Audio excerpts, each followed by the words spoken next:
and welcome to Shred Cels episode 54. I am your host, Alex Schmitz, and with me here today is Peter Frank. Hello. Andrew Gleason. Hey, remember a time when me and Pete weren't on this podcast every week? It was weird. But see, that was before the dark times. Before the Empire. Times. Indeed. And Austin Lefonte. You're the Empire. I was on one other episode of this. Yeah, you were on the Nichijou episode, right? See, Yep. we have And somebody I was new. supposed to go on the Attack on Titan one, but something in my schedule happened, and I can't remember what. I see. Well, now after your long lost son, the prodigal son has returned to us. Oh my God, it's Luke. Kill him. Kill him now. We're the Empire, Alex. We're the Empire? Oh, I made man. that reference. Before the dark times, for the Empire. I just assumed that the three of us are the Empire. Okay, I see. We're the Empire. Are the Empire. It's Luke. Kill him. I thought you meant the dark times being Zap, as in... zap, zap, well, zap, zap, zap, zap. I suppose We're the the dark times Empire. would be, Zap, yeah, zap, like, zap, zap, yeah, zap, zap. when... During the Old Republic, when Kenny and Mark were on this. Yeah. Well, Kenny's still on. Kenny and Claire are still pretty regular. It's like Mark and Jeremy and Matt that haven't been on in like forever. They would be the Republic. Anyway. They're the ones we deposed and got rid of. But in case you're wondering who exactly we are actually a part of Tech Heads, Empire. which is part of... Not quite. AVW Productions, a media production organization here at Ohio University. We here at Tech Heads do all sorts of cool things with video games, movies, music, anime, TV shows, comic books. We got a website, blog, YouTube page, iTunes, all sorts of cool stuff. We're an anime podcast, and we're here today to talk about two films, Hayao Miyazaki's The Wind Rises and Makoto Shinkai's 5 centimeters per second. Before we dive into those, we're going to talk about some of the news and the animation we've watched since last time. So there was this, there's this animation block in Japan. I don't know exactly how you pronounce it. It's like animation except spelled backwards, so it's like Notima or something like that. I don't know how the hell you pronounce it. So original. Begin to try. But they've had like a lot of really good shows on their block over the years, and they're celebrating their 10th anniversary. And so there was a lot of news that came out of that event. Biggest news in my mind is that we knew Psycho Pass Season 2 and a movie were coming, but they confirmed now that it's coming in October for the second season, and there's going to be a movie sometime this winter. So that's awesome. They released a little visual of like Akane looking all badass. So I'm really excited for that because I love Psycho Pass. An anime I watched called Waiting in the Summer, Ananatsu Damateru, is getting a new anime. It turned out not to be like a second season, just an OVA. I don't really know how long it's going to be, but the fact that there's something new coming out for that show is cool because it definitely lends itself to a sequel. There's a little bit of a hook right at the end of the last episode. And a show that we did for the podcast, Gargantia on the Verdurous Planet, is getting 2 OVAs. Not a second season, so not as good as we could hope, but 2 OVAs apparently set after the TV show. So it'll be interesting to see what happens with those. And a really cool announcement, actually. Shinichiro Watanabe, who's the director of Cowboy Bebop, Samurai Champloo, Space Dandy, Kids on the Slope, is teaming up with Yoko Kanno, again, who did the music Kids on the Slope, did the music in Cowboy Bebop. So she's worked with Watanabe before. And they're both doing this show called Terror in Tokyo, which has something to do with like terrorism, and it's done by the same studio that did Kids on the Slope, so the animation looks pretty sweet. So the fact that those two are working together on anything, I'll watch anything that Watanabe directs and anything that Yoko Kanno scores, because they are both at the top of their game, I think. And then they confirmed that Space Dandy is getting a season 2, but at first some people were thinking that it was like a season 2 as in like they were going to do 25 episodes of Space Dandy and then like another season. Turns out the first 13 episodes is season 1, which is finishing up this week on Toonami, and they're going to basically take a break and then come back in the summer for season 2. So that's pretty cool. We'll see how that goes. Space Dandy, I know it does like a lot of hand-drawn animation, so I'm guessing it's going to take them some time just to produce that.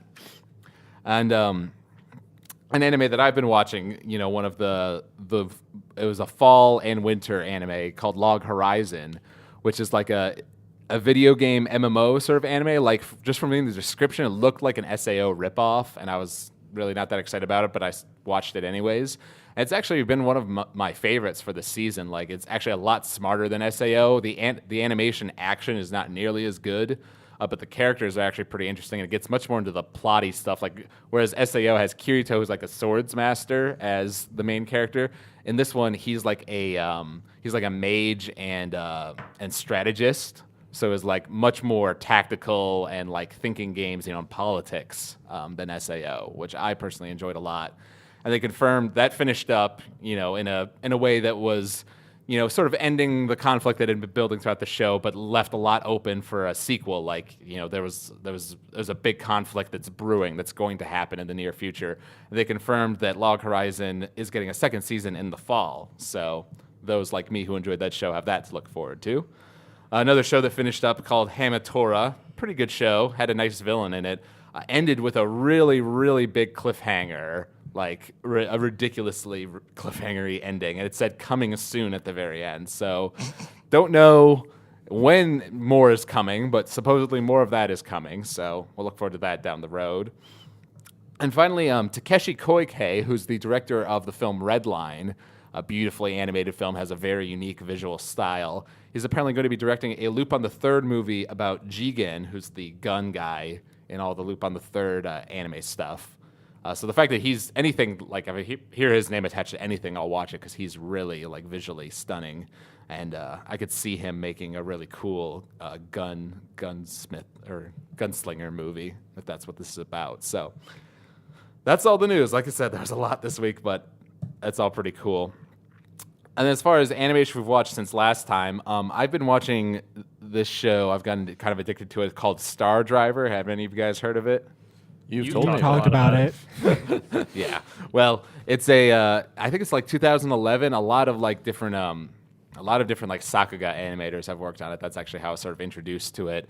It's very like silly and over the top. Like the main character's title is Ginga Bishonen, which basically translates to Galactic Pretty Boy or something like that. He has like a transformation sequence in every episode, you know. So it's very sort of fight of the week, you know, like every time they reuse this sort of same animation, you know, for when the robot comes out and he fights a robot at the end of every episode. So it's not the most narratively interesting thing in the world, but it's very flashy and fun. So I've been enjoying that. And then, you know, they've just been keeping up with some of the anime that I've been watching. Now they're getting close to ending now. You know, like this week, most of the shows are ending, and next week the spring season starts up. So that's kind of exciting. So like Log Horizon, Hamatora, like I mentioned. I watched today's episode of Nagi no Asukara. You know, that was actually a pretty emotional one. We're like one episode away from the end there. Last week's Kill la Kill, for those of us who have been watching, it was the most Gurren Lagann-esque episode so far, and that is very much a good thing in my mind. So we are waiting with anticipation for tonight's Tonight, the last episode comes out. Jeremy, Mark, and I were talking about which character we thought might die, and if it would make us really sad if any of them do. It's gonna have to be at least one. I know. Personally, I'm gonna put this out here right now, and we haven't seen the episode yet. I wouldn't be surprised if Senketsu dies, but I'll be really sad if Gamagori dies. Oh my God! Oh, Gamagori can't die. Mako, no! What if Mako dies? I thought she died during that one part where she Mako went is inside a god. Ryuko. She's not dying. Yeah, that's the thing. I think since they already faked us out with it kind of once, I doubt Mako's gonna die. Well, like I said, it's gonna be either Satsuki. Satsuki. Satsuki. Satsuki.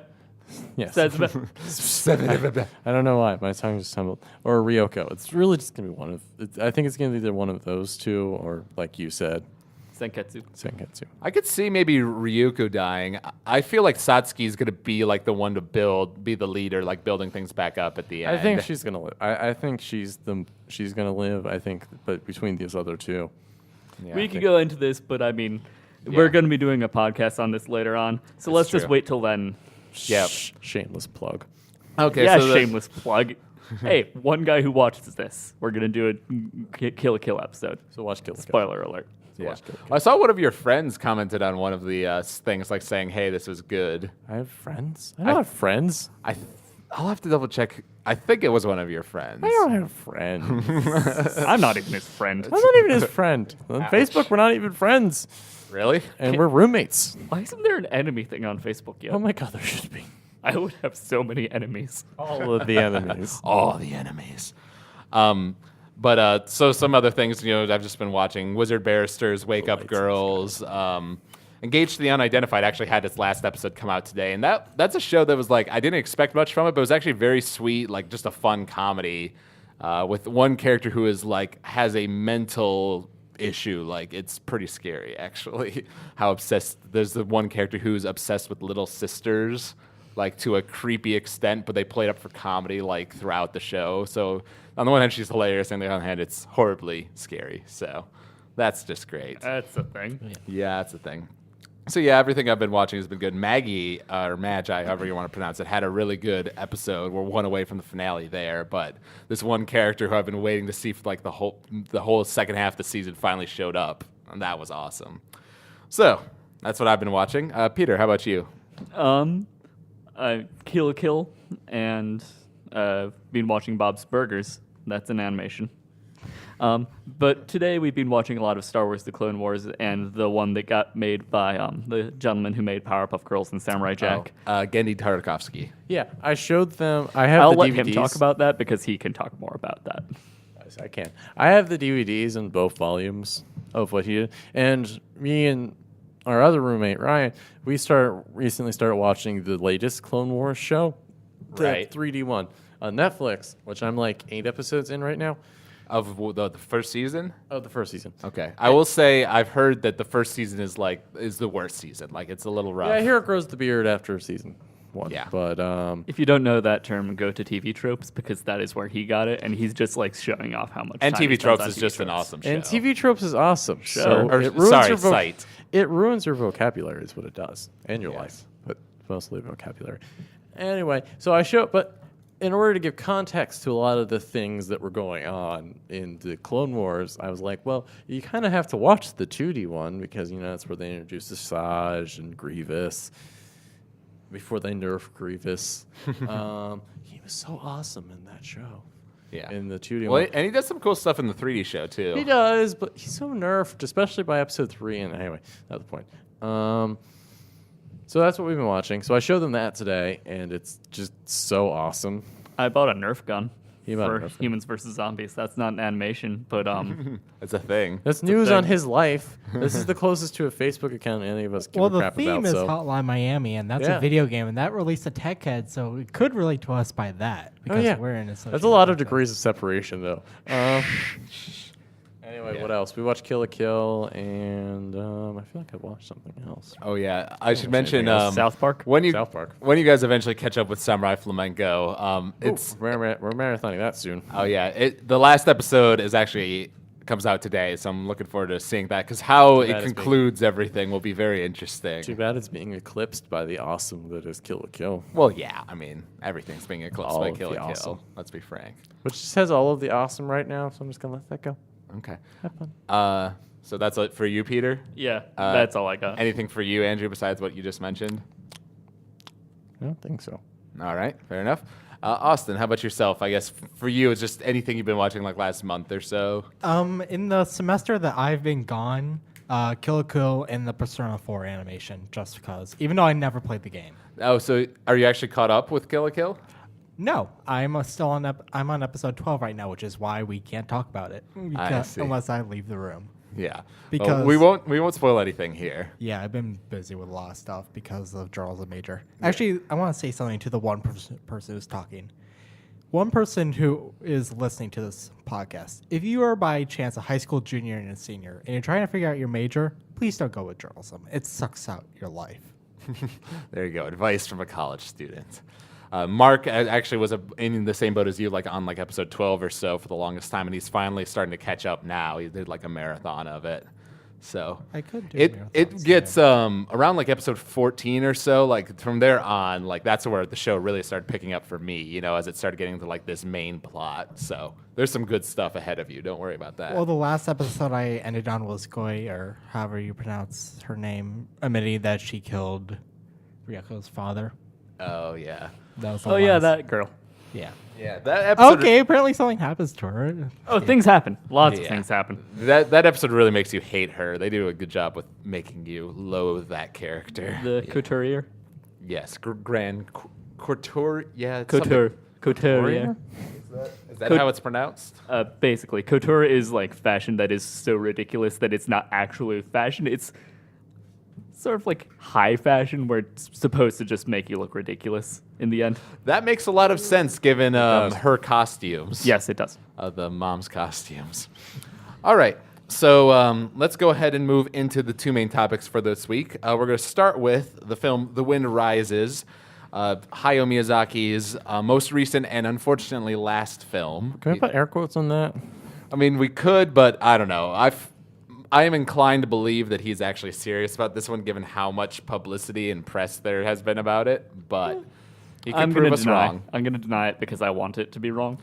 I want it to be wrong too. I mean, if he made another film, I would be like, oh yeah. Cover my ears, close my eyes, and just sort of go la la la la la la, not listening. There's actually something kind of funny with it. The one Italian engineer, how he says like, "Oh, there's 10 years of Oh yeah. art." Like, and my time is up. Like how he kept on repeating that. I kind of like related to him, and I thought it was funny. See, that's what I read that as. I read that as like, oh yeah, that's him commenting on the end of his career. I'm like, but you got more than like 10 years, Miyazaki. You got like 40. Yeah. Doesn't quite apply to him. I don't know where you came up with 10 years, but whatever. It's 10 years for most people, but when you're Hayao Miyazaki, you get 40 because you're awesome. He consumed the 4 souls of just random fans so that he could have more success. Yeah. I'm okay with it, too. Some of those fans would have willingly given their souls for that. I would. So, funny story with this, I actually, over spring break, I guess it was, me and a couple friends actually traveled up to Columbus to see this in a movie theater because we thought that was the only way we were going to be able to see it. But then it turns out that the Athena, which is the local indie cinema here in Athens, Ohio, actually got it and started showing it. So I saw it in Columbus and then watched it with you guys at the Athena.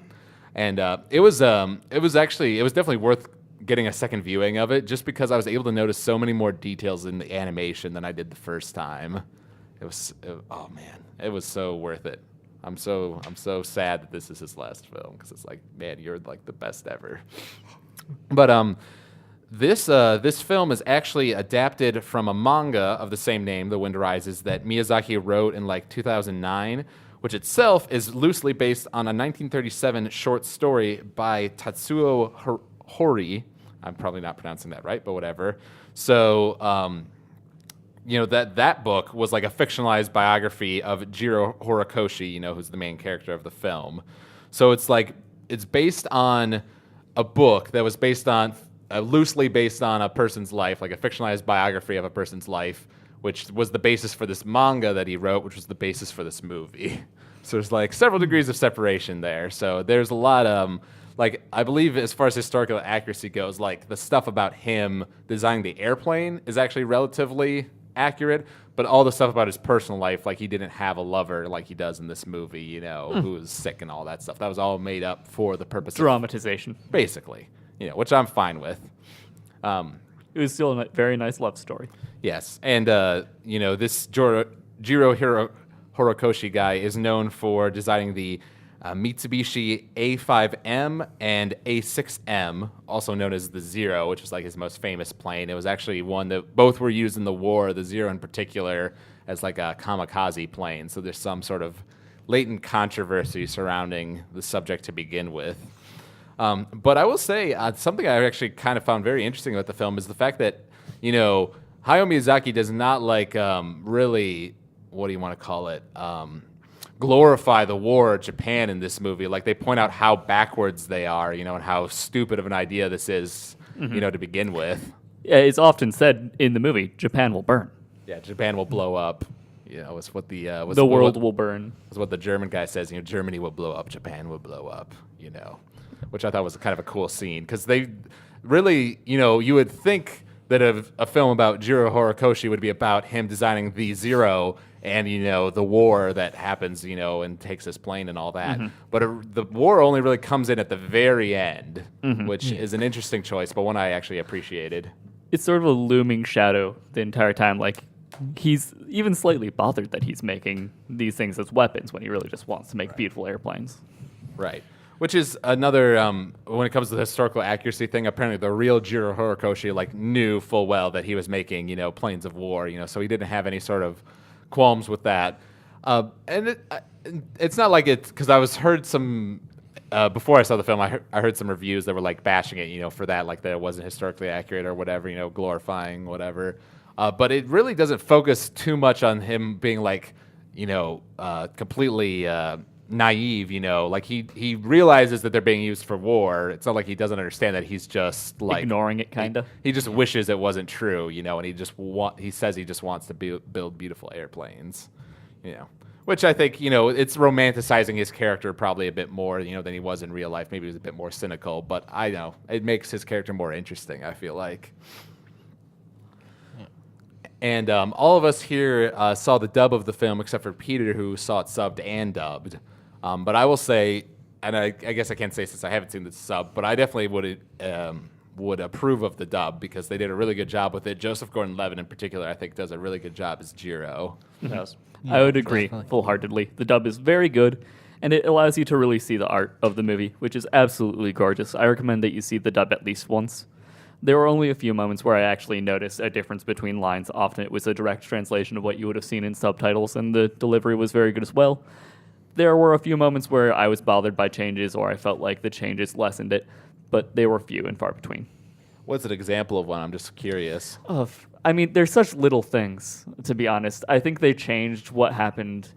If I recall, they changed some of the lines as he first meets his young madam. Yes, actually, That's true because there was actually a very interesting article written about like the guy who's directed I think he's directed a few of the past like Miyazaki films. He was assigned to this one as well, and he talked about just the process of dubbing it. The stuff that they encounter, like apparently. And when they're in Germany, Jiro and his buddy Honjo are talking about a story in the Japanese version. They talk about Achilles and the hair. Yeah, that was another one. Whereas in the dub, they change it just to the tortoise and the hair, which is just a very minor little change just to make it more appealing to American audiences, something they'll recognize. And sometimes it helped, and sometimes I feel like it hindered it because the story of Achilles and the tortoise it's not like Achilles is a character that American audiences won't recognize. Mm-hmm. But it doesn't matter. The dub is very good. I highly recommend it. Yeah. Well, and it says here one of the lines that they did change, that they sort of struggled with, is apparently in the original version. What's her name? Naoko says. Like when they're talking, when they've grown up. She says, "I've loved you since the day you rescued my hat." Jones found the line ambiguous. Had Jiro loved Naoko for that many years? Is he projecting feelings he harbored for Naoko's caretaker, the woman who actually returned his hat onto Naoko? We dug it over because while culturally it might be romantic to a Japanese audience, I thought to an American audience it might be a little creepy, admits Jones. But I understood that the heart behind it was a matter of altering that line slightly to get what it really says rather than a misinterpretation that American audiences would be put to it. Jones ultimately changed the line to "I'm in love with you and nothing is going to stop me," imbuing the line with a charge of immediacy. So just little things like that. Like I found it interesting how they have to, they get the tough task of tackling those sorts of just little cultural changes that they need to make. So I figured let's just talk about some of the characters, because this is definitely a film where it's much more of a character drama than like a plotty show. There's not like a big mystery to solve or any sort of big action. It's just this guy's life, as he tries to fulfill his dream of designing beautiful airplanes. And I will say one of the concepts I find the most interesting about this whole film is this whole idea of this shared dream world that he has with the Caproni, the other airplane designer. Japanese boy. Yes, Japanese boy. Little Japanese boy. I loved how he said it in Japanese as well. I cannot say it myself, but it amused me just as much. Did he say like it in English or? No, he said it in Japanese. He said it in Japanese with a very thick Italian accent. Okay. And it was also like the Japanese word for Japanese boy. I don't know what that would be, but it was fun. I liked it a lot. That is interesting. Yeah, he was a fun character. I love the part of the movie where he's like showing Jiro his dream of this gigantic plane that would like carry hundreds of people, and then it shows it in real life, and he's filming it, and it collapses, and he just chucks the camera into the water. Is the wind rising? Yes, which. As someone who is a filmmaker and has actually worked with like 16mm film, those cameras are very expensive. So I feel sorry for that guy who had his camera destroyed. But I don't know. What were you guys' thoughts? I guess about just any point in the movie early on. They throw you into a pretty important sequence pretty early on with the whole earthquake, which was That was a really cool scene. Oh, it was so cool. it was beautifully It was a animated. cool scene.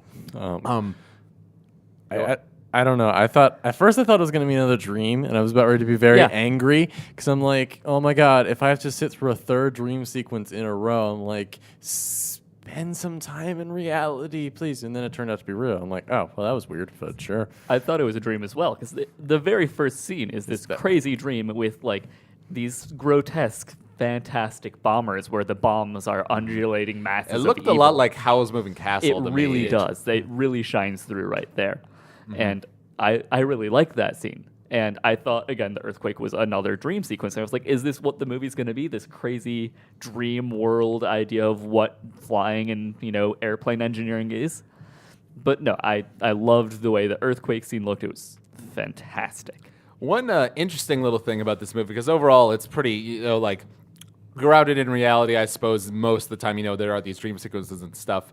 But they change. They do rather than doing realistic sound effects for certain things, they just made it voices. And with the Yes. earthquake, it was like these like deep voice men going like ooh, something like that. And as well as with like the planes, when they were chugging the engines, which I thought. I don't know. In certain scenes, I liked it. In certain scenes, I wasn't as huge of a fan of it. But it was interesting, to say the least. I always got a chuckle out of it. I thought it was really amusing and added a bit I don't know.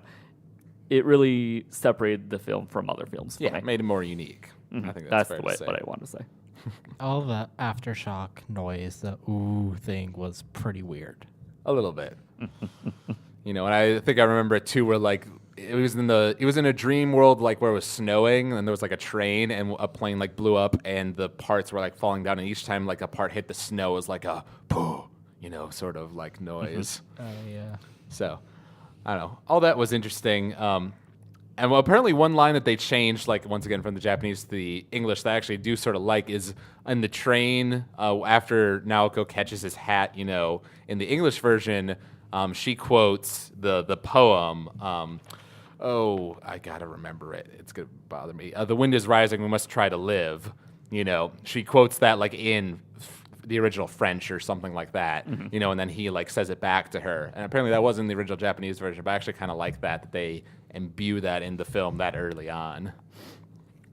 Because he was saying in this like little article, he was saying that he was trying to do that so that when it's referenced later in the film, when she says it to him in the grassy Magic Mountain area, it like recalls like memories and feelings of that time, when they first met. See, I could have sworn that she did say it in the sub, and I don't remember him asking, "You speak French?" as he did in the dub. This could be an issue of faulty memory. It's been a while, to be honest. Can we trust Peter's memory? Can you trust Peter? No, Not at all. not with that laugh. I mean, God. I mean, yeah, he's been compared to Ganondorf with his laugh. So, I mean, can we trust a guy like that, really? That is true. And he does have a track record of betraying kings and kidnapping princesses and some such. Also, You do get the coolest Triforce, though. you Triforce get the of coolest power. Triforce. You also get the Indeed. coolest sword embedded in your skull. I do. That's a bunch true. of times. Yeah. Most graphically. And in the stomach, that happens a couple times, too. But most graphically in Wind Waker. It's true. For being this kiddie Zelda game, it actually has one of the most violent deaths. Back to the Wind Rises. Yes, anyways. I mean, Wind Waker.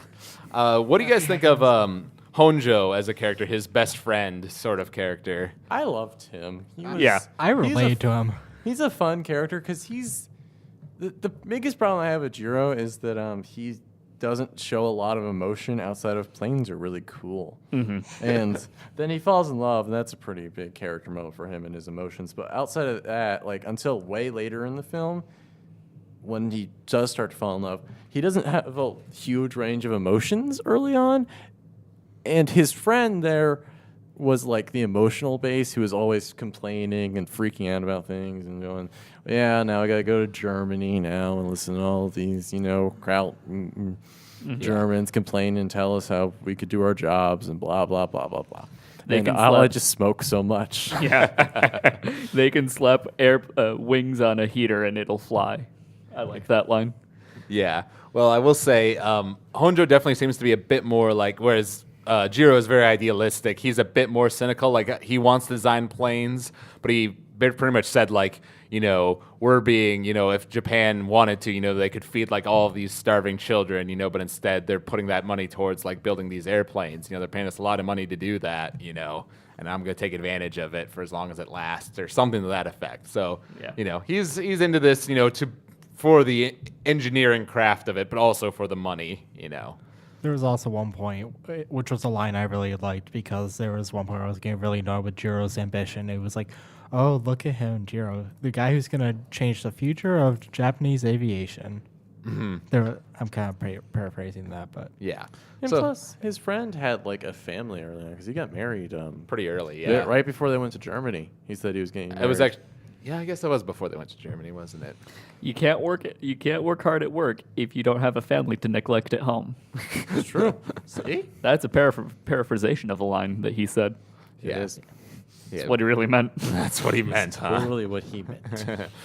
I also like how they sort of are like these guys who sort of sometimes, I guess they don't argue, but they kind of have very differing views, but at the same time they're such best friends, and like he's got his back like throughout the whole film, especially there near the end. Yeah, I mean, he wanted to give Honjo his his rivets, flat rivets, like before he even used him. And he was like, "No, you use them in your plane design." And then after Jiro started using them, he's like, "Okay, hey, can I have those?" Like immediately after. Like, okay, give them to me now. Okay, cool. The guilt is gone. Can I have them now? Please and thank you. I wanted them before, but I Please, couldn't. okay, thanks. Yeah. I really liked how he was introduced in front of the burning university or the burning library. It was like, the university's on fire. We got all the books out. Yep, you got smoke? Sure. And you're just supposed to infer like he's his best friend. Yeah, it's a really kind of unceremonious entrance. So the university is on fire, so half day. That's a big fire. Yep.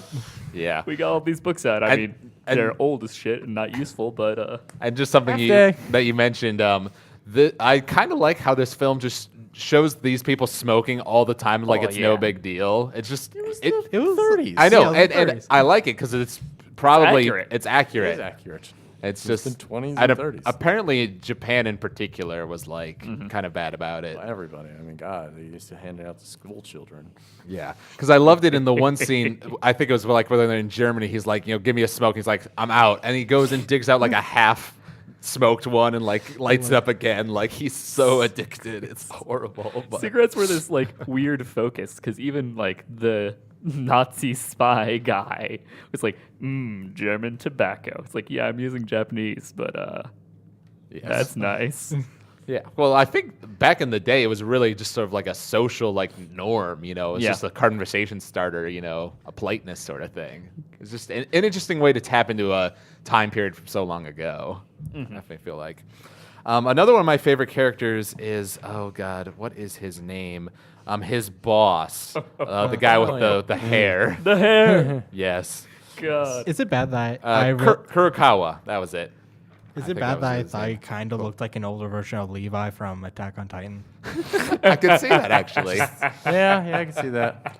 If you got he has to be even shorter than he is in Attack on Titan. You shrink as you age. Sort of. So, I know. I know, whereas in American animation, they'll assign like one animator to like a character, like that's what they did in past Disney films and stuff, and that's not how they do it in Japan. But I sort of like to think that there was one person just in charge of making his hair flop, like every time he walked, because it was awesome. There were so many great scenes, and he's like, Jiro, ride me to this place, and he just pulls out a bike, and he jumps on the back. Yes. And he was actually kind of cool because, like, early on, he was just like the, cranky older boss sort of character. But he actually is one of Jiro's best friends and becomes like a pretty likable pretty early on. His character really does grow, and I did not expect that. I was expecting him to be sort of the crotchety Mr. Krabs character. Right. Yeah, me too. So I don't know. I definitely liked him, and it was shown like when later on in the film, when Jiro was like giving his design for his airplane, he was just like, this is genius, He was like, so you could sort of tell he also had that passion for airplanes just behind his, money-making exterior sort of thing.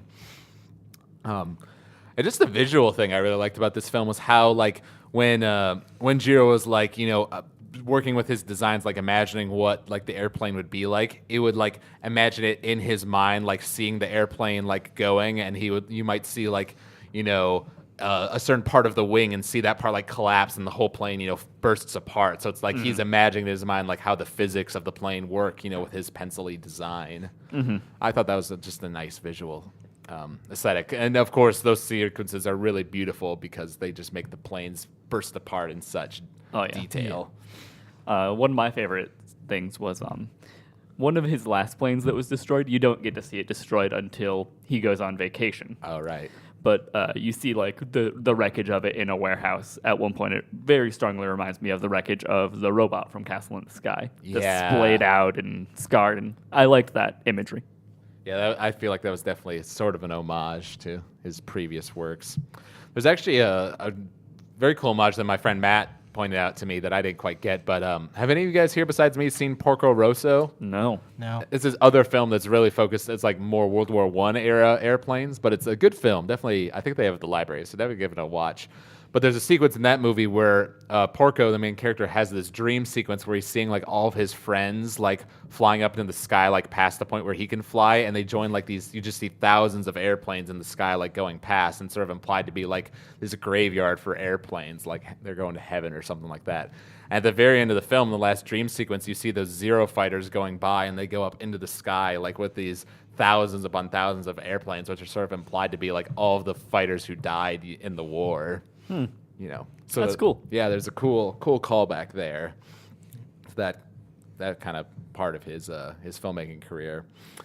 And then we sort of, we're just going with him designing these airplanes, and they go to Germany, which had some nice little sequences. There's one of those visual things I noticed, just the way that the headlights from the cars reflected on the pavement. On the stone pavements, like they just did something with that. It just made it look so awesome. There's so many little details. Also, the secret police with the shadows. Yeah, and the flashlight, how it goes up against the wall there at the end. Exactly. I was going to talk about that too. It's so cool. And just in general, they do this.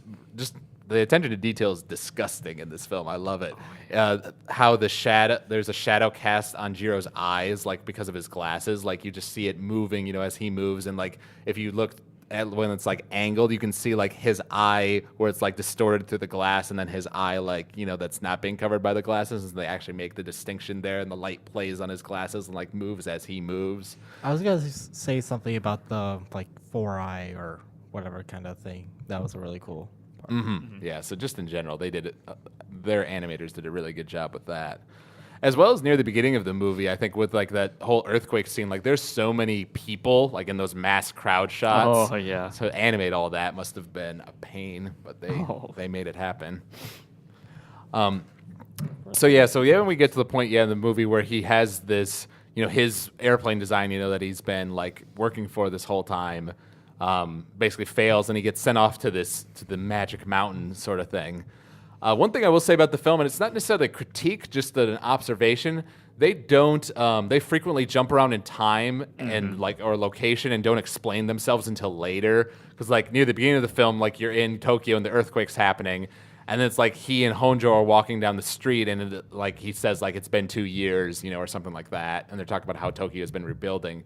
And then with the airplane thing, like you see. It's right before they're about to do the test for his plane, and then he's just like at the mountain, and it's only when he's in his room alone, that he has that flashback to the plane blowing up, So they do eventually explain themselves, and like even later than that, they explain that they basically sent him to that magic mountain for a couple of weeks just to get his mind off of things, Sometimes it's explained. Sometimes it works better than others. Right. And this is where, so the film up to this point has been just this sort of character drama, very much focusing on the airplanes things. And then it becomes like this romance section of the film, which was actually executed really well, I think. They did a good job making Naoko a likable character. She's not very complicated because she's just sort of nice, and kind and sickly. But at the same time, they make you feel for her so much. She's just the nice Japanese housewife. A little bit. But and obviously you can tell it's important because the poster for the film is her with their easel, on that green grassy hill, painting. So you could sort of tell that's an important scene. When they first rescued her and there was like a big period of time, it's like, okay, that had to be important for something. Why hasn't it come up yet? And then it ends up coming up. Well, because I'd seen some of the trailers and stuff, and I knew it was like a romance story. So I knew when I saw the blue-haired girl, on the train, that she's her as a kid. So I sort of knew that was coming back. I will say it is a little bit confusing as to exactly when she recognizes him, because she definitely knows who she is when he goes to the he goes into the forest to that spring, and she's there waiting for him, and he says, oh, I remember you, and she talks about I've loved you, for the longest time, blah blah blah, but did she recognize him on the first time they met on the Magic Mountain when her umbrella got caught by the wind and he caught it? Because it didn't seem like it to me. I think he was too far away for her to tell. I think so. I feel like there was in the restaurant. Yeah, when they were in the restaurant, she looked at him for a while, and I feel like there's some realization there. I think in the sub, she said there's something about that man, as opposed to, he seems like he's eating alone, which was in English. But the line you just said, there's something interesting about him. the man. That's what she says in the dub too. I'm pretty sure. Yeah, blurs. Yeah, But it's hard to remember exactly. I think it probably happens during the. I think you're right. It was kind of funny, that restaurant scene. It's just has this shot of Jiro is in the center of the frame and she's in the far side of the frame, and in the middle is the German guy, and he just gets these green leaves and just starts munching them. Bean sprouts. Nom nom nom. He looks just like a dinosaur. He doesn't put all of the food in his mouth. He's just grazing. He's just grazing. Yeah, there was something about the way he was animated. He had a lot of really extreme close-ups, and his eyes would go pretty bizarre. He reminded me very strongly of Yubaba from Spirited Away. He had the pointed nose, I guess. The crazy nose and the making direct eye contact with the camera and the hyper detailed eyes. Right, I could see that. Yeah, the eyes kind of freaked me out because it kind of looked like spokes. A little bit. But I like that scene with him, which we already went into, the Japan will blow up, Germany will blow up, talking about Mr. Hitler's, regime, which is, once again, just an interesting cultural perspective of what it must have been like at the time. And then around then, I think, is where we get it's hard to say what's my favorite scene in the film, but if I had to choose one, it would probably be the airplane sequence where they're making the paper airplanes and throwing them back and forth. Just because the sound just goes out, it's just Joe Hisashi's beautiful score, takes over, and it's just this whimsical, beautiful little sequence. I don't know. What would you guys say? Did you say that was your favorite scene, or did you have other scenes that spoke to you more? That's hard to say. It was a beautiful movie. Yeah. One of my favorite scenes, and this is going to be weird. Oh yeah, you told me this one. When he gets the telegram, and his boss is reading it to him. Oh yeah. And you flash to his wife who's having a lung hemorrhage, and the blood's just getting all over. And I'm like, that is horrible, but it's also really pretty. I do remember you saying that. I did not know lung hemorrhaging could be that pretty. Yeah. Well, I do like that scene a lot because, afterwards he talks to his boss's wife, and tells her to, go reserve the train for him. And he runs back into his room and slips on the papers, and he's just gathering everything up. And I think he starts crying at one point. Oh yeah. And just the animation in that was just gorgeous. How much movement there was and how panicked he was. They did a really good job with that. What about you guys? Yeah, well, did you have a favorite scene, Austin? All those scenes seem really good. The one that really stood out to me was the when they were on the German plane, the giant one, and how the metal looked like. It didn't look like it was like a texture over it. Every single line looks really different. I will say, as far as shots go, that one where it was on the warehouse and it doors opened up slowly and you just saw this huge plane just filling the whole screen with all this detail on the metal plating. That was a really gorgeous shot. Yeah. Andrew, what would you say your favorite scene might have been? I'm trying to think. I'm trying to categorize all the scenes that there were, and just I mean, no. I'm just trying to think. It's been like 2 weeks since I've seen it. How long has it been? It's been longer than a week. Yeah, it's since I've been seen about it. 2 weeks, I guess. So, I mean, I really do like the scene, just like the scene on the water where he's in the dream and the Italian guy's testing out his plane and it just does not work. And he gets angry and he knocks in the water. Like, I like that scene because it's fun. Ooh. It shows a lot of, I think that's the scene. I might be wrong, but it's one of the shared dreams where Caproni talks to him about, would you rather live in a world with pyramids or without pyramids? And I think that was the next one. That was That's a real cool line. It was a good analogy because it's like, pyramids are the spectacular wonder of the world, but they were constructed through slave labor They and were. countless deaths. And They that's sort of the same thing with these airplanes, So It's a really interesting question. yeah, I like that line a lot. So we get the whole thing with Naoko, and eventually, they basically tell the dad, like, hey, yeah, I want to marry your daughter. And he's a little bit surprised by it, but like, okay. And that's where she says, like, I have, tuberculosis, thank you, and she's like, I'm going to get better, and then we'll get married and we'll live and then they'll be together. happy and stuff.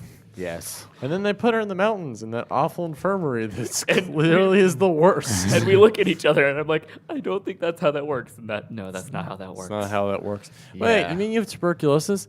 So you want to be outside, right? In the mountains in the winter. Freezing cold. Yeah, it just sort of shows how backwards they were then. I mean, the only benefit from that would be you're no longer inhaling the smog of a city. You're now inhaling clean air and drinking mountain water, which is going to be cleaner. Which you could totally do, but you can also just leave the window open. Yeah, like you could be inside while all of that is happening. I'm not sure, how the cold exactly was supposed to help. I'll get frostbite, then I won't have to worry about tuberculosis. Okay, like, Yay. Like, I'll go numb after a while, right? And yeah, for like a minute, and then My like a lungs minute later, the incredible pain will kick in. my bleeding lungs. Well, maybe the blood will just freeze, and then it'll just stop the bleeding. Yeah, it'll like scab solved. over. All right, totally solved. And I think probably the single funniest line in the whole movie was when his two bosses were taking him away because the Japanese police were looking for him, and he mentioned that he was engaged, and they just both started laughing like, I thought you'd marry an airplane, They poked fun at him. It wasn't a movie focused on comedy, obviously, but there were a few moments that made you laugh. I loved one line in that. I can't remember who was in the sub or the dub, but he says, it's strange that in an advanced nation like Japan, the government will go through our letters. And one of his bosses says, it's strange that you think we're an advanced nation. And I was like, yeah, sounds about right. Yeah, well, they keep on going about how, like, Backwards Japan is. right, well, like how, they have to have their planes pulled out by oxen, whereas in Germany, the runway was right by, the factory. It's just little things like that sort of emphasize how backwards they were. Yeah, and then you get Naoko getting sick, and I just, like you, Peter, I really love that sequence because he's, like, on the train there, and he's, like, doing his work, of course, because he can't stop working, but he, like, starts crying on the paper. And just... If he stopped working, he'd break down. Exactly, yeah, and just the way that, like, they animate him running through the garden, like, into her bedroom and, like, just jumping in to hug her. Like, there's something about that was just really beautiful. I don't know what Especially it the was. point where he kicks off his shoes. Yeah. Just the fluidity in this film is gorgeous. I can't stand it. Like, there was a one shot of just, like, the first day he came to work of just him reaching down, grabbing his briefcase, like, pulling out something, getting his papers laid out. So it's nothing, like, special, but just the amount of frames that went into it, like, you could tell it was really, really detailed stuff. I wouldn't be surprised if Miyazaki himself, like, did that scene. Because he's known for, like, his team of animators, does their stuff, but then he'll, like, check each frame individually himself, like, each animation. If he doesn't think it's good enough, he'll touch it up himself or force them to redraw it. I'm going to sneak a few more in here. What you did was not wrong. I just feel like it needs more frames. It just sounds like I understand that he has like this vision for everything, but it's that kind of like control freak. Like, no. See this frame right here. See that leaf? Yeah. You could have did that better. Yeah. Well, I think any sort of film director has to be a control freak, a la me. I know you have to, but it's that leaf, man. That has leaf. to be done better. That leaf. Well, You're a failure. And I'm going to sound like one of those perfectionists because overall, I mean, the film looked gorgeous. There was like, I remember specifically, there was one shot of like a train, like a wide shot in the distance, and like there was smoke coming out of the train, but you could tell it was just like frame, like with the smoke. It wasn't like a 24 frames per second, like smooth transition with the smoke. So just like that was just one thing, and I think I noticed like in one scene he had his coat over his shoulder, and the next like shot it was like under his arms. There's like one or two little just minor things I noticed on my second watch through, but There was at least a dozen points where, like, at like one of the corners, they would just have animate, like, very detailed animate, like a patch of grass, and they would have drawn every blade of grass as it swayed in the wind, and I'm like, you don't have to do that. Or like the light would catch the wing of an airplane in a certain way. Yeah, and then there would be the lens flare. I'm like, but you don't have to do. Nobody would be angry at you if you didn't do that. except for Miyazaki. Miyazaki would. Except for Miyazaki, who was apparently just the Darth Vader of directing anime. Just, you have failed me for the last time. Force choke. There you go. And then we get to, later in the movie, Naoko basically leaves her little hospital place and comes to meet him, and there's another nice scene where like they meet each other at the train station that's really nicely animated. And then they go and have this wedding ceremony, and apparently with this whole thing about them doing the dub, the one thing that Miyazaki apparently told them was that the wedding ceremony was not serious, like that's not how it was actually done. How his boss says like he's a slacker and a loser, but I guess he's good enough for you, So apparently like it's supposed to be like a very silly, rushed version of the real ceremony. Yeah. Yeah, which I think they conveyed pretty well in the dub, just with like the tone of their voices. It wasn't like really well rehearsed. It sounded kind of forced, which I think was kind of the point. Because they're like, oh, we can't have an unmarried man and woman living, in our house. So cultural. That would just be scandalous. Cultural things once again. And there was even sort of a little bit of an implication where she's like, afterwards, like, come sleep with me, and turns off the lights and it's like, cuts the next day, but it's like, oh my. It was far less of an implication, more of a, yes, you're going to have sex with me now in Japanese. It's just like, are you sure in your condition? It's like, yes, it's happening. Yeah, we're doing this. Well, then. Yeah. And I thought it was nice when Jiro's sister, who had showed up like a couple times early in the film, came back, and he basically explains to her, and she's like, why are you doing this to her? She like powders her face, so you don't see how pale she is. And he basically says like, we know she doesn't have much time left, and we want to spend that time we have together. And there's a real like melancholy that comes in there at the end of the film that really builds up nicely, I think. Especially when she goes. Yeah. Goes back to the mountains. It's like. When I was watching for the first time, I was a little confused about like, oh, what is she doing? And then, when the wife of the boss said like, no, don't go after her. She wants him to remember her as she was. So like not to see her at her worst. And then his sister like runs off into the road after her and starts like weeping in the street. Like that hurt. That hurt. I mean, I wasn't. Bad. It didn't make me like. It wasn't like Clannad like making me ball tears, but they were brimming. So sadness. yeah, there was a lot of Clannad similarities actually with this whole like sadness. sick wife thing. Sick, dying wife. There wasn't childbirth this time, though. No. And then there wasn't any children dying in their father's arms. That's true. God. Well, That would be awful. Yeah, that timeline still exists. spoilers for Clannad, by the way. I'll Way to get go, over it. Andrew.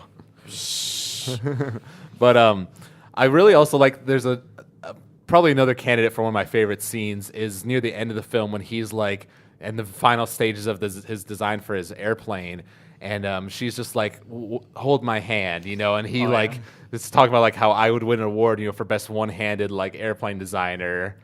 Slide rule. Slide rule. And even then, slide rule. And even then, he's like, I got to take a smoke. Can I go outside? And she's like, no way. He's like, it's going to be bad for you. I don't care. So it's like, even when the smoke would be probably bad for his sick wife, he's like, I got to smoke. I'm sorry. At this point, everything's bad for his sick wife. Yeah, that air thing, that breathing thing is bad for the sick wife. But at the same time, he's really, like, they're really into the smoking and because it was the style at the time. Yeah. Everyone smoked. They all died of lung cancer. They did, but that wasn't their problem. I mean, Yeah. that wasn't their problem until like way later. That was like 20 years from now, the problem. Yeah.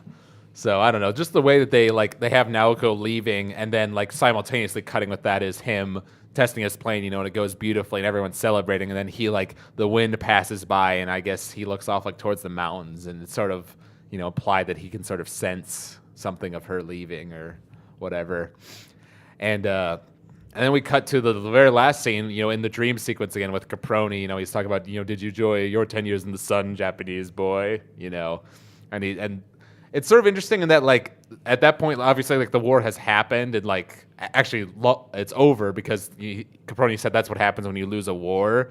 But Jiro didn't look any older, which I suppose you could say was the dream world. Oh, he doesn't look or any the fact older the from character's university barely onto that scene. Well, I mean, if it was the dream world, could have been like the Star Wars thing. Man, I've been referencing Star Wars a lot lately. The Star Wars thing, where at the end of Episode 6, they have since retconned it so that Hayden Christensen appears as the ghost because he appears as he was supposed to be. Right. Well, Not like what he became, but as what he was like in before his he prime. fell Well, to the dark side. Yes, and this is where Jiro was like Right? Before he fell to the dark before side. Jiro fell to the dark side. I mean, it's the same thing. His wife died too. He couldn't handle it. He gave in to an evil emperor and built weapons of mass destruction to go fight in a war. I made that up as I went, but it sounded surprisingly actually- good. it actually- There are some flaws, but I don't care enough to There point are them some out. flaws, but There for are actually me a lot making of that up, as I similarities. was just saying, that sounded surprisingly good. It Actually, actually did. Good for you, sweetie. If he was more of a nationalist, it might have worked. Not so much of a pacifist. But yeah, but I like that the very last that last little scene where she like showed up like in sort of a ghosty form and said like that hurt. live on that hurt. and he must was live. yeah live and he says like thank you as he's crying and it ends of course with Caproni going like come to my house I have some delicious wine or something like that. It was wine, yeah. Yeah. It was really weird how he said wine. It's like, I have delicious wine. And the there was a song that's associated with this film that was like in all of the trailers for the movie, and it only plays in the credits. Which on the one hand, I kind of wish they had incorporated maybe into the film somewhere. Yeah, but it because is. it kept on like playing variations of the same song. I started getting a bit annoying. You didn't like that? I actually downloaded the soundtrack off from this film because it's on iTunes for like $10, and It's one song. they repeat that theme a lot, but there's a lot of variations of it. There's at least 5 or 6 with like different instruments and stuff. So I don't know. All right. Anyways, go on. But I just really like that song that plays at the end. Like it's just something about the singer's voice, is playing over these credits of like the beautiful backgrounds in the film and everything. And so that was just a nice way to end it. Both times I think I've seen the movie, I stuck around through the whole credits just to hear that whole song. 'Cause you're just feeling so melancholy after it's over. So overall thoughts about the film? Personally, as you could probably tell by the fact that I saw the movie twice, I really enjoyed this film. It's actually, I think it's, as far as my ranking for Miyazaki films go, Mononoke is always my favorite. Castle in the Sky is number 2. And I think Wind Rises and Nausicaa are right now like tied for number 3. Like The Wind Rises is way different from any other film he's made, much less fantastical than his other films, but it still has that magic that Miyazaki brings to his films, with like the dream sequences and just the whimsy and beauty of it all. So I really enjoyed this film. Definitely go see it if you get the chance. Austin, what would you Kenny's say? not here. I have to make the puns. Thank you. I mean, I really liked it. I'm still kind of in the afterglow of it because I saw it at 5 and it's 9:30 now. So yeah, I like I- the afterglow. yeah. I've only ever seen like one Miyazaki film. I think it was Spirit Away. I know. I feel Scandalous. I was raised wrong. So Obviously. Yeah. Well, we'll need to correct this sometime. I feel like I've probably only seen 4 or 5. I mean, total. Well, he's only made like 8, I think, maybe total. See, I've almost seen Something half. like that. That's So, a pretty good record. yeah, that's not bad. But you enjoyed it overall. You can't really rank it against his other films because you've only seen Spirited Away. yeah. But Man, fair enough. have to. Peter, what about you? I thoroughly enjoyed this one. It's definitely in my top 3, either 2 or 3. Castle in the Sky and Nausicaa are, again, very high up there. I love... You can look at this movie and see clearly the things that are most important to Miyazaki, or like the things he likes most. He clearly loves drawing machinery and engines, and also nature. Like you can look at like whenever he does a pretty nature scene, you can tell that he loves it. This is clearly a passion project of his, and if this were to be his last one, it would be a very good last movie to go out on. Mm-hmm. I will say I read a thing where apparently initially Miyazaki was thinking about making a Ponyo 2, but then one of the producers at Ghibli, like Suzuki, was like, yeah, no, you should do this instead. I'm very glad that he did because I agree. Ponyo is good for what it is. It's a kids' film, and I would not have wanted to see his last film be a sequel to that. Yeah, I mean, I would watch it. Oh, of course I would watch it. I'm sure it would be beautiful. I'd begrudgingly watch it and enjoy it. Unless it instead was of like cute. unless it was like a dark sequel where like Ponyo Gritty grew reboot. up, and everything sucks. Oh, that just turned into a. I've actually never seen Ponyo, but that just turns into a hellscape. I assume like Well, it just becomes after stories of Ponyo, where like Ponyo after story. I like that. where Ponyo gets like lung cancer and dies during childbirth. Oh boy. What was the lung? What was the lungs? Gill cancer, then. She's gonna start Gill smoking cancer. just like they did in this film. Andrew, what would you say overall? That sounds stupid. Anyway, whatever. I was thinking about gill cancer still. I liked the movie. It was not. I didn't like it as much as you two did. I think. And it's not any real specific issue. I feel like You just like the more fantastical films more. I like the more fantastical films more because they're definitely a lot more, I feel, creative. And I like that because he's a very kind of out there. Like, nobody else really has his kind of, like, style and spin on, like, fantastic things. Like, Spirited Away is pretty... Oh, yeah, very unique. on the very, like, very original as a concept. Mm-hmm. I mean, like, I've seen the, the Undead Hotel thing kind of before, but... Right. I've never seen it like that. So stuff like that, I think I like better from him because I feel like that's when he's at his best. He's creating worlds. Because one thing about his movies that I've always noticed is that he's better at world building than he is at character building. I would say General. general. A lot of cases, I would agree. Generally, I mean, I'm sure like there are exceptions to that rule. Well, having because SNLs. I feel like that's Like, something once again Kiki's is a good exception to that rule because Kiki's is they have some pretty good characters. something that separates The Wind Rises from his other films is like you said, a lot of them are more like about world building, like more plot driven, like moving the story along towards this final conflict. In Mononoke, it's the forest versus Irontown and all this stuff. Yeah. Whereas in Wind Rises, it's much more just about this guy's life, and so it really is a character drama. And I feel like the characters are what makes Wind Rises really good. And I like and I do like the characters in The Wind Rises. Like I said earlier in the movie, I think Jiro could have used a bit more like emotional range. And I guess maybe he was maybe the guy was actually like that because he was an engineer, and engineers are not known to be the most social or expressive Right. sorts of individuals. And maybe that's just sticking to his personality. But I just feel like he was so kind of Vanilla. He was very vanilla in the beginning, at least. Like he developed more by the end of the movie, especially once he fell in love. And a lot of people criticize like that sequence is taking too long, which I guess I could agree. Like Which sequence? Him being in the hotel in the mountain. That does kind of go on a little long. especially since the whole movie up to that point has been I'm building planes, and And then I'm it kind of doing shifts, nothing. and then it shifts, and I was honestly, and maybe I just have to watch it again because you guys have seen it twice. Maybe you can clarify this for me. I wasn't exactly sure what he was doing there in the first place. The idea was after his plane project failed that they sent him there as like a vacation, like put your mind off of work sort of thing, and then come back to us, recharge and refresh. All he does is think about work. Well, Like that is what he but is. it obviously pays off in the end because It he's like pays he off in, finds Like he love. made Love. airplanes while he was at the resort. well paper airplanes. Still let's be frank. That's airplanes. like a really in-depth model one, and I'm confused how he made that one, but Yeah, whatever. he's better. But that was cool. He's good. Cut so- down a tree, carved it with his bare hand. He's a lumberman. So, and a lot of people criticize it for kind of taking too long, and I can see that criticism because it does kind of interrupt the flow. Because up until that point, everything was, it's- planes, falling in love. I'm hiding from the secret police, which kind of It doesn't dissipated, really like- go anywhere. Yeah. I mean, it kind of does and kind of Well, doesn't. he keeps living with the. He keeps living his with him, boss. even well after the point where it's like they should have found you by now, or they should have stopped looking for you. And I was kind of like confused as to what was going on there. And like I said, I just need to watch it again. Like I've only seen it once.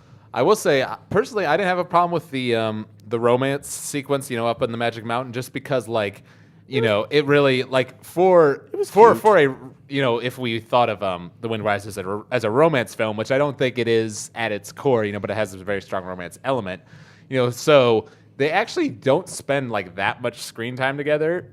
But despite that, you actually get really attached to them, by the end. So I think if they had made it any shorter, then they risk, losing that romantic connection. Yeah, like I agree, and I like the romance. I thought it was cute and it was interesting, and the whole, this is the girl that I helped when she was like younger. That kind of thing it's nice and it's cool, and I just understand the criticism. Mm-hmm. Yeah. What else was I gonna say? I mean, no, I liked it. I just don't think I just don't think I like it as much as you two. Yeah. Which is reasonable. Yeah. Well, when he's made like so many other films that are so great, it's kind of hard to say. Like if you said, oh yeah, I like some of Miyazaki's other films more than this one, I can't really get mad at you because it's like, well, all of his films are great. So. You mean you like this other really great film more than this other really great film? Well, that's just weird. It's like when you start ranking, like, I don't know, Steven Spielberg's movies, then you get into that, well, Schindler's List is better than Saving Private Ryan. You're like, well, I mean, they're both really good. maybe? Kinda? Yeah. Depends. That is basically what we're doing right now. We're saying like, oh, which of these fantastic animated movies is the superior one? Is slightly more fantastic than the other one. Right. Well, that's sort of what we do when we do like our top 10 lists, because it's like all these shows are great, but we must rank them. Blah. Yeah. All right. So I don't think Austin got to talk about. About yeah, no, he talked about Wind Oh, he did? Rises. Okay, fair enough. Yeah, he said I'm bullshit. he's only ever seen Spirited Away. yeah, so fair I can't enough. really compare. And also, there's one more thing I want to do before we move on, because Okay. remembering about the paper airplane thing, the scene before that where he almost falls. There was this one little part where he moves his arms to try to figure out where the wind took it, and I thought that was a really good detail and really good to his character. Yeah. It was kind of funny because he's like doing this thing with his arms, and she's like looking on at him like, "What are you doing?" And then the Nazi just crushes nerd. the plane. Yeah, And I'm just like, but he builds a better one like right afterwards. So, out of dreams. That was and also the whatnot. nicest Nazi you'll ever Seriously, meet like in the fiction. only nice Nazi. was he a Nazi? He was from I'm going Germany. with Nazi No, he because was it's an easier anti- to say. He was like someone who was against Nazi. Oh, never mind. Because there was a point where he said, like, I hope he Apparently, went back home According to safely. fiction, there was no such thing as a nice Nazi at any point in time. Well, there so- were a few, but I don't know. There, I almost was wondering if that guy was a Jew or not. Like that would explain That why would he explain a didn't lot. like Hitler if that was the case. They left that area like almost vague, almost to its benefit, because it just kind of made the entire mystery of his character just even deeper. Like, who was that? What was he? What was that about? He was just kind of there. He was a for mystery. A while, and then Yeah, it he was. didn't- It was he sort of like there. the Japanese police started going after him. The Japanese Gestapo was just going after him. So pretty much. Thought police. Yeah, he basically comes in. It's like, hey, remember me? I'm the guy who munched on all the vines. Yeah, I'm just gonna predict all of World War II for you. Yeah, I am really smart. well, I mean, it wasn't that hard to figure out. If you Yeah, just well, thought about it everyone for a kind of while. knew another war was coming. I think. Well, World War II is definitely going to happen by that point. this is not a history lesson. We're going to move on now to the second film we're going to talk about today, 5 centimeters per second, a 2007 film by Makoto Shinkai and with a studio he works with a lot of the time, Comics Wave. This is personally, I've talked about Makoto Shinkai a lot on the podcast before, and this is the first time I think any of you guys have seen any of his films. This is personally my favorite of his films. He's made like several others, but I don't think any of them had quite the emotional impact or just the pure visual brilliance of this film. Although Garden of Words, which is his most recent film, like because it's made in 2013, he's able to do even more with like lighting and beautiful nature shots. So that's another one that just makes you want to take a wallpaper of every single frame of that film. Yeah. Interesting. This film, it's divided into 3 parts, and so I was sort of wondering like if they were all like released as shorts, then compiled into a movie. But apparently, the first part of the film was released on Yahoo Japan as a streaming video, like in February of 2007, and then in March, the full-length film premiered in like theaters in Japan. So I guess it was split into 3 parts, but it was always meant to be one cohesive whole, one whole movie. And another just interesting little behind-the-scenes thing. This film was actually initially dubbed by ADV, who I believe is no longer in business. Like they sort of went out a little while ago with several other like anime dubbing companies. But the Japanese wanted, I guess, like a new dub. Like they wanted people to still be making the DVDs like with an English dub. So Bang Zoom Entertainment partnered with Crunchyroll to do a dub and release the DVDs, and that's the version we watched with Johnny Young Bosch as the main character. I've seen both of the dubs actually, and I prefer this one, the Bang Zoom dub. The ADV one actually has the guy who plays Tomoya in the English dub of Clannad plays the main character, which is kind of interesting. But I can now, whenever I hear him anywhere, I just think Tomoya. I can't unhear his voice, it seems like. So I guess just diving in, like the film split into 3 parts, so we'll just go into those each real quick, I feel like. And very immediately, you sort of get this guy's style from like the very first frame of this film, because Makoto Shinkai is known for really like smooth, nice animation, but whereas like Miyazaki, I feel like is known for like his fantastical worlds and like these action sequences, you know, and these flying, you know, amazing shots and all this sort of stuff. His is less about like a really epically moving, you know, awesome shot. Less dynamic. Less dynamic animation-wise, and just more like just this pure beauty is when it comes to lighting and like the backgrounds and still shots and everything, because they are some of the most beautiful like things ever put on an animated film, in my opinion. I don't know. What do you guys think of like his style, you know, of directing? I personally prefer Miyazaki's style. When I see a Miyazaki movie, I see functionally a moving oil painting. Whereas when I look at the style that Makoto Shinkai, it's beautiful, but I don't like think that it's a beautiful painting that's moving before me. It's just a very well-made anime. Right. Well, I suppose with him it's like, because like I said, the animation in his films is really fluid and smooth, but he has a lot more still frames, I think, than a Miyazaki film or even Mamoru Hosoda would. So he focuses less on that and more on like just the lighting and the gorgeousness of his backgrounds. You know, just the detail he's able to put in that is just ridiculous.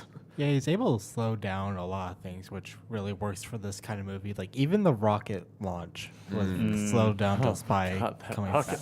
Just every shot. The shadow behind the rocket as it goes. Yeah, that was really trail, cool. And I was like, oh my god, like just showing Come off on, now. man. Yeah, because you were saying like, oh, you think Miyazaki showed off in The Wind Rises. This guy's showing off like every frame. Every frame. Like there were frames that were like half a second that clearly took somebody days, at least a whole day of just drawing it. Oh yeah. To work, like they had all those shots when they were of the train and the telephone wires and all the stuff in Tokyo, and I'm like, some of those were not even did not even get a whole second on the screen, and I'm like, that clearly took somebody a very long time to do. Well- like that was somebody's that frame that you used for like barely a second was somebody's baby, and it only got a second in this movie of just awesome looking things. Yeah, well, I definitely think you get that in the montage because there's a couple times where like the music gets a little faster and he does like,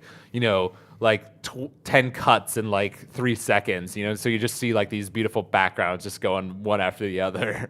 So it's like, oh, poor animators. I think either Andrew or Peter said like, make a drinking game how every time the movie looks really pretty and like someone would die. It every would be a time- horrible drinking game. Every time the movie looks too pretty, like you should not be this pretty movie. But you do it with water. Because alcohol you'll die of liver failure before the movie's over. At least this way you'll just drown. I'm pretty sure even if you did it with water, you'd have to go to the bathroom at least twice in the course of that hour. You would drown. Andrew, You would just go, Andrew, you made the joke at one point. That's called waterboarding someone. Yeah, that is called waterboarding someone. And then my other joke and my entire message in part of this movie is this movie is really just a slideshow of very pretty background, and there are these people that they animate in front of my background backgrounds for some reason. And they're talking, and it's just kind of getting in the way. Yeah, they're talking, but they're in between me and watching the background. Like, even the convenience store that they shopped in was just stupidly detailed, and I'm like, how did you do that? How did you do that? Yeah, except that there are certain times where like the motion of the character is what's beautiful. Like when I he's do agree. The characters were great. I'm just yeah, like it isn't in this film, but there's in Garden of Words, one of his other films. I can hear that, by the way. He's shaking his Gurren Lagann necklace before the Fidgeting, sorry. for the thing. In Garden of Words, there's just a shot of someone just drawing something with like pencil on paper, and it's just an extreme close up on like what they're drawing. You just sort of just see like the detail and like in the lead, on the paper, and it's just like, oh my god, this guy is too good for his own good, basically. But I will say, one thing that Makoto Shinkai has been accused of, and you guys won't get this as much because you haven't seen as many of his films, but pretty much all of them have something to do with romance, like high school age, ish, usually kids that fall in love, and just being very like sort of melancholic, like slow paced sort of things, dealing with romance and like distance, people like falling out of love sort of thing, and a lot of voiceover, like a lot of narration. So that's just sort of the style of his film. So some people have accused him of basically like making the same film over and over again, the same, or at least the same story, just in different films. And I don't think that totally applies because there's variation between his films, but they definitely do flow together, which in some ways gives him a certain style. Like this is the type of director he is. And at the same time, I feel like it does make him a little less than Miyazaki because he's shown that he has like a wide range of topics and stories that he can cover, whereas he's a biopic stayed now. Yeah, he's stayed pretty much in this one sort of category.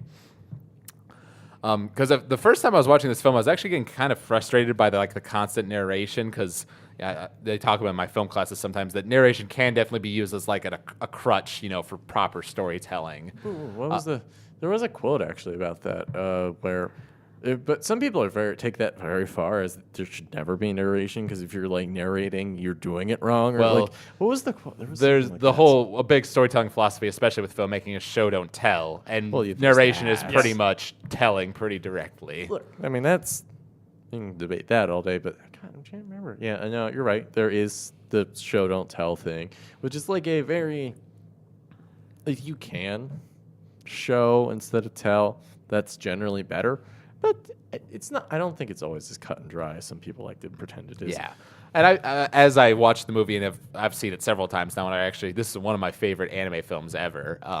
And it I actually do kind of like the voiceover because it really just gets you into the head of the characters, and it fits the slow paced, melancholic, like just reminiscing. Like I feel like without that, the film wouldn't have a lot to stand on because there's really not a ton of action. Like it's them writing letters to each other, and going to school, him getting on this train, and trying to go see her, so it's not like there's a lot of visually powerful stuff telling the story, so it was just silent the whole time, with no one talking and no narration, with no one thinking or talking into the audience, then it would just get really boring. So I can sort of see why he did it. Yeah, he's really a master of tension building. And I feel like the film really is very strong on a thematic level because, the film starts with, her saying the sakura blossoms, the cherry blossoms fall at 5 centimeters per second, don't you know? And she runs past the train stop, and the train goes by, and they invert that obviously later on in the film. And basically the whole film is just about distance. Like I think if I could sum it up in one word, it's about distance, both physical distance with like how they drift apart, because they live so far away from each other, but also just emotional distance. They bring that up throughout this film, and I think that theme is working really powerfully. There's a lot of interesting like stuff that can be read into this film, and I've seen people like talk about them in big blog posts online, like what the film meant to them, sort of thing. I don't know. What did you guys think about what is it? Akari and Takaki are our two main characters. What did you think about them and their relationship, at least in the first part, at the very least? It's really realistic. I mean, I really don't know what to say. It was pretty cute. It was cute. Yeah, they do a good job of getting you attached to them. Like I always get like a little pang in my heart when he when he says, Akari, don't wait for me, after his train has been delayed for the upteenth time, and then he comes to the train station and he sort of like gasps, and it cuts to the shot of her just sitting there like by the fireplace, just waiting for him. Oh, it's like, yeah, that one scene where he says her name is like, and she looks up and like clinks. So that was heart-wrenching. It's a very sweet moment, I feel like. And I will say, I think, and we kept on making this joke throughout the film, Takaki is a very philosophical and like melancholic guy who likes to like think about things, brood, and be brooding. very. He likes brooding under the stars that look like absolutely gorgeous. Like those stars, Yes. just stupidly well animated. Because like they were talking about how like they were both sort of bookworms, and like when they were hanging out in that like restaurant, they were like joking about the Cretaceous period, something to do with like that. So it's like these nerd. So they're obviously just he's just a very introspective like kind of guy, even as like a middle schooler or whatever he is in that first part. Oh yeah, that 13-year-old philosopher. He's a 13-year-old philosopher, and of course the other girl in the second story is in love with him. Like I would be in love with him. Yeah. Like he's like a dreamboat for any teenager. Did you see him when she came up over that hill? He's like looking at his phone pensively as he's under this beautiful sky, just so focused on his actions. Yeah. Well, apparently, like the first day he came in, he was basically like, "I'm Takaki, pleased to meet you." Bowing to the class. And she's like, "I fell in love with him at first sight." It's like, okay, that's cool. Pheromones, man. Although to be fair, it's not like he's like a pretentious or angry sort of philosopher, broody type. He's very nice. Best part. See, that's the thing. He's a likable brooding character. He broods and he philosophizes in his head under the stars, and he texts his long distance girlfriend who's totally not in Canada or something. That would be the word here. Anyway. But he does it in a way that I don't find like annoying. So He just seems like a very pensive, thoughtful person. which is fine. I'm like, oh, Those see? people exist. Like, oh, so you're like not a pretentious asshat with your brooding and your, introspective thought and your stargazing in the middle of the night, texting your girlfriend that lives far away and stuff. Oh, Yeah. but I don't hate you. So that's pluses. That's points to you. You found a way to find that happy medium, and that makes me like you. Yeah. I have a crush on you. I liked him a lot because he was a very driven character.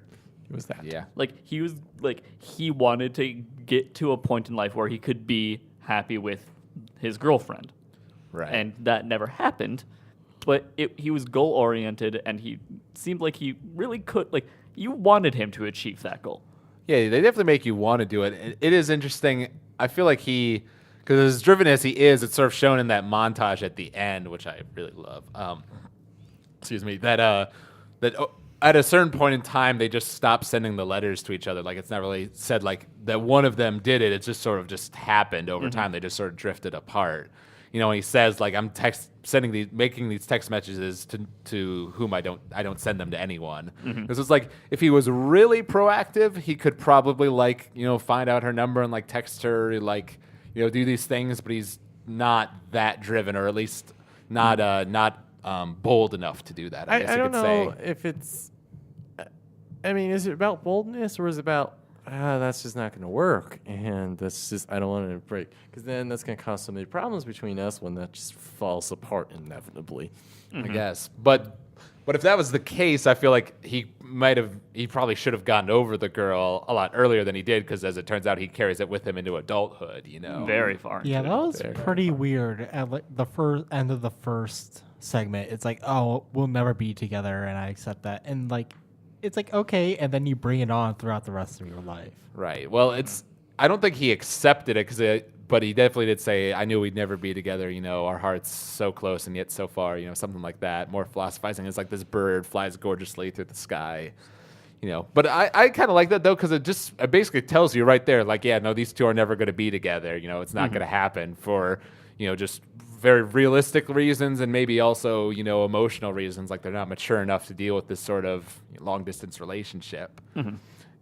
And yet you want them to do it throughout the whole movie, and that's how good it is. Because I think it's telling that he loses the letter that he was going to give to her, and she, at the very end of the first movie, it's shown that she doesn't give it to him. She holds on to it, in the train.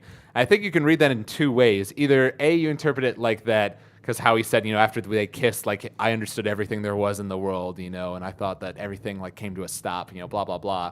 So you either see it as, like, the kiss made him feel like she didn't need to tell him her feelings, or B, she also sort of got the feeling that this will never work out, and thus I'm not going to give him the letter because I know it will only bring me pain in the future. And they sort of leave it vague as far as exactly how she feels there, which I think is kind of nice.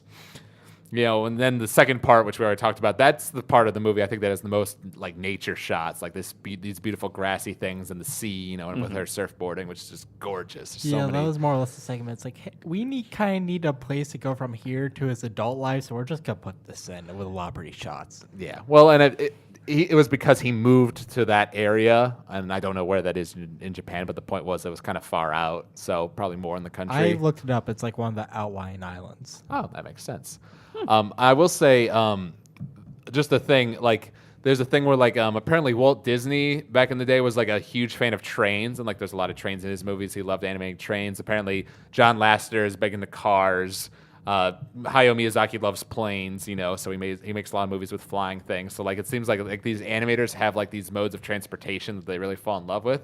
I kind of think with Shinkai it might be subways, because there's a lot of there's like a subway in almost all of his films to begin with.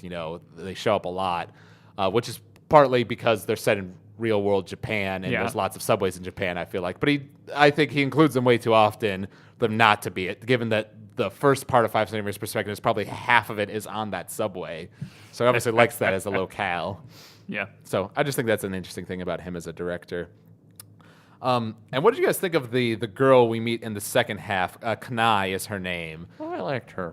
Because they make you feel for her too. Someone. It's harboring that crush that's just not gonna happen. Yeah. I also like seeing the kind of screw up kid as not the generic anime guy for once. Like, she's the same kind of archetype of, I'm not really going anywhere. My grades aren't terrible, but they're not great. I don't know what I'm going to do. Yeah, that's and a I very common don't thing. think I'm going to go to college, so I should probably get a job, but I don't really want to start looking for a job. And it's just for once, it's not like the stereotypical medium build, brown/black haired guy with not descriptive eyes. Like, it's a different Take on that. Yeah. Yeah, I would agree with that. And I love the those. There's only a couple of them, but those shots of Takaki in like that alien planet or whatever he's on in his dreams, with the mysterious girl who turns out to be Akari. I had one of those shots of like where they're standing there on the hill and the sun rises, in the background and makes that beautiful lens flare. Like that was my laptop background for the longest time. It's so gorgeous. So people jokingly call this film 5 wallpapers per second because Yeah. Yeah, it's just so good. yeah, like one of ending the is- shots is my new wallpaper. Like right the, now. the montage is literally just 5 wallpapers per second. Yeah, actually it is. And they also what was I gonna mention? Oh, I thought it was kind of funny how apparently every they don't measure like speeds or measurements in this world in like hours. It's always in seconds. Because when Kanai and him are standing in front of the satellite that's like moving along the train, going to the launch pad or whatever, she says it's moving at like so many miles per second, or not second, I guess it would be, but Kilometers. so many feet per second. And he like looks at her when she says that. It's like everyone says everything with seconds, or centimeters. They find a way to bring it in so he can just be like, huh. I'm traumatized by those words. No, those units of Centimeters. measurement. Per seconds are my trigger. yeah, Seconds are my trigger. there was actually something a bit special. It's a really little thing, but she says like 15 kilometers a second or something of the likes. It had 15 per second in it, and that's what brought his attention to it. It was either that, maybe it Oh, was. or it was like It might have been 5,500. Might have been 5 kilometers per hour too. I don't honestly remember exactly what it was, but there was a connection there somehow, and There he was. like looked at her when she said it, sort of thing. As in we brought up earlier, another like just visually awesome part is when the spaceship goes up. Like there's the shots of that are so damn gorgeous. Like the one where, like you said, where it casts that shadow on the world as it just goes up, so beautiful. And that's where she's like, I guess looking at the rocket ship, made her sort of realize like he's looking at something far away, something that I can never reach. He's not looking at me, and she decides not to confess to him, and sort of ends sadly where she's like cuddled up in a room, like, but I'm gonna keep loving Takaki, forever or something like that. So it definitely sort of ends on a melancholy note, for her. There was kind of a weird thing though during the montage. I don't know if I interpreted it wrongly or not, but did they try something and then it kind of didn't work out because there were a couple scenes with them together and she went to the airport when he left. Right. I think that was they remained friends, I think. But that scene I think was there to show like he's going up on the airplane, going away and she's like sitting there like grabbing the fence, like crying, I think, and then she drives away like on her moped. So it's just sort of showing like that he left her, basically. That didn't go anywhere. That's sort of how I read it anyways. And then we get into the third part, which I think is the shortest of the three, and going into, how he has this. I don't know if she's his girlfriend, but at least a lover of some sort, coworker, right? And she once again bringing back the centimeters thing. She said, like, texts him and says, like, despite sending 1,000 text messages, our hearts didn't get 1 centimeter closer, or something like that. And this is where he really goes into like 100% brood mode because it's like, he quits his job, he's feeling crappy about life, no passion, no drive, sort of thing. Well, it's a side effect of like his entire life, all of his like drive has come from trying to get to this one place with one person. It's like everything he's been working for has been going towards and like being held up by this one thing. And once he kind of realizes that one thing is unattainable, like he just falls apart because it was the one thing keeping him moving. Right. And they even they cut to Akari, leaving her parents, and you see like the wedding ring on her finger. So it's obviously showing like she has moved on, whereas he has not. He's still clinging to the past. Mm-hmm. And really good piece of direction, I think, that this third part of the film starts with them walking down that path that they walked down when they were kids, and they pass each other on the railway, and they both start to look around, and then the train goes by, and we cut away, and get into like explaining basically what happened before that, with his whole past and his work environment, and then obviously comes back at the end, the very end of the film, once again, like I think the second part of the film is probably like the most beautiful, just because that's with all these beautiful nature shots, but he also makes just like these work environments look really good, or just like the light of the cell phone, shining up on his face when he flips it open. It's just the amount of detail he puts in like the snow falling and him just walking through urban Tokyo. It's so beautiful. I love it. And to be perfectly honest, just talking about the very end of the film, like the montage and how it ends, I wasn't like when I was watching the film for the first time, I'd heard about it, that it was this great film, and I wasn't really digging it because I was like, this is just all this narration, and we're jumping all over the place. I didn't really know what was going on.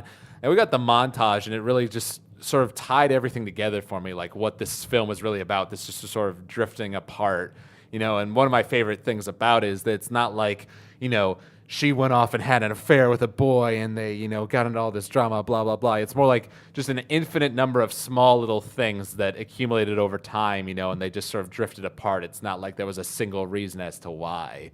And that montage really showed that, and just the way it was edited to the music and the visuals of it, and how it ends at the very end with the subways going by and he stands there and waits and she's gone. But then he sort of smiles and walks off, sort of implying that he has actually like accepted it, and maybe now he is ready to move on. I found the ending of the film to be really powerful, personally. What did you guys think?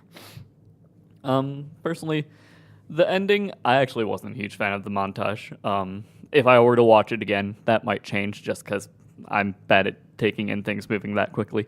But the art of the movie was fantastic. The characters were likable enough, but it just never really grabbed me. Interesting. So it just didn't grab you the way like a Miyazaki film or a Makoto film would. Yeah.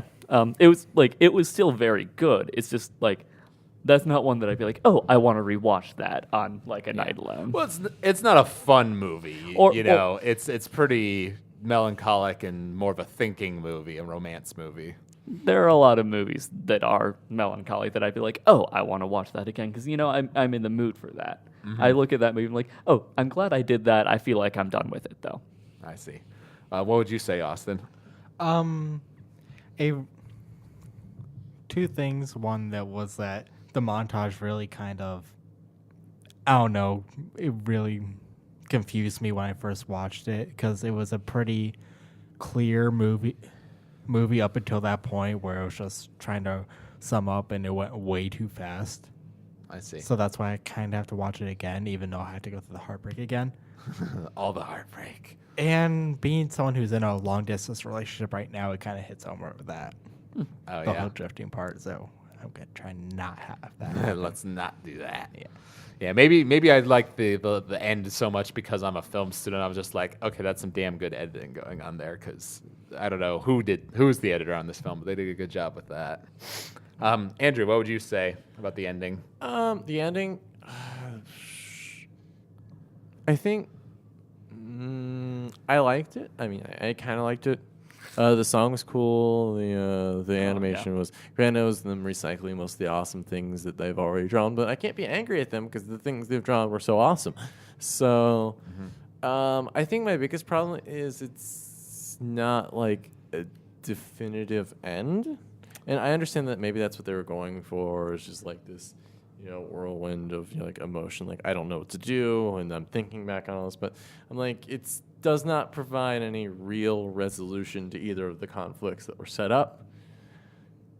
Yeah. And I would have kind of liked that. I mean, I'm not saying he has to pick one of them and run into their arms and everything has to be happy. I'm just saying that I felt like it was showing everything that had happened, but it wasn't.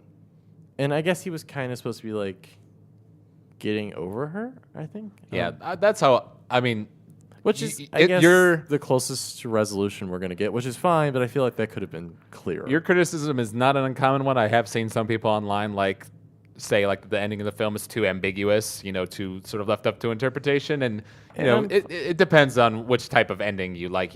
Endings where things are left for audience interpretation, endings where things are wrapped up, because I kind of like both, depending on my mood. But I think it works in this film, and I think it is pretty definitive in that he is moving on, given the fact that he looks away from her leaving and smiles. I always read that as like him accepting the fact that he's not going to get with her, that she's moved on, that he should move on too. I feel like that brings the narrative arc, if you will, of the film to a close, even though it's not super climactic or super definitive, I suppose. Which, I mean, I'm okay with ambiguous endings. I just feel like this was meant to say something about the ending, but it didn't really. Like, I guess it was supposed to be saying that he was getting over her, and that's fine. I just feel like if they wanted to say that should have been clearer, or if they wanted to go ambiguous, then I feel like The whole film should have been more ambiguous. there should have been more ambiguity. Ambiguing. I meant to say ambiguity, and then Ambiguity? I can't talk today. Apparently, I can't. Ambiguity. Ambiguity. That's the there word is I'm looking a for. little I'm bit getting of it tongue-tied. over why Akari didn't give him the letter, or if main guy, who I forgot the name of, actually knew that the girl from the second part knew of his feelings or not. Yeah, there's definitely some things left up to audience interpretation. And that's something I think I've seen because, I'm sure, because I have my rating of the movie, but I've seen people online, who say it impacted them. Either it didn't impact them or impacted them really hard a lot of times because they have dealt with like a long distance relationship. I feel like to people like that, especially to people who can't handle it as well as Austin does over here, and the long distance relationship fails, they really would probably emphasize with this movie because it deals with something they've experienced themselves in real life. All right, so that's it for today, for today's podcast. Hopefully we might do more Makoto Shinkai films in the future. I own his film Garden of Words, which is probably my second favorite of his films. Also really gorgeous and tells a nice little love story. But for next week on the podcast, as we mentioned earlier, we're going to be doing Kill a Kill, because at that point the whole show will have ended, and we'll be able to talk about the insanity and awesomeness that is Studio Trigger. So let's hope we're not going to get. I mean, I don't know. I could sort of see it doing like a Gurren Lagann-esque ending, where like it's really epic and awesome, but also has like a character die and make it kind of bittersweet. I demand that everyone dies. Everyone. So Everyone. you want Kamakori. I want the life fibers to win, and I want the planet to be eaten. No, You- but Mako and Gamagori have to be shipped. So you want the end They're of the OTP. Evangelion ending, where just everyone dies. Everyone lost the maybe kind of sort of Ryoko Satsuki ship in that, so Yeah, well, hopefully. I mean, I Let's- guess it's not impossible, dog. but I mean, considering some things. yeah, we'll Yeah. talk about that next week. Yeah, we'll talk about it. All right. So I want to thank you guys for being on the podcast with me today, and thank you out there, listeners, for listening to us. If you'd like to email us, you can email us at techheads@avwproductions.com. You can follow us on Twitter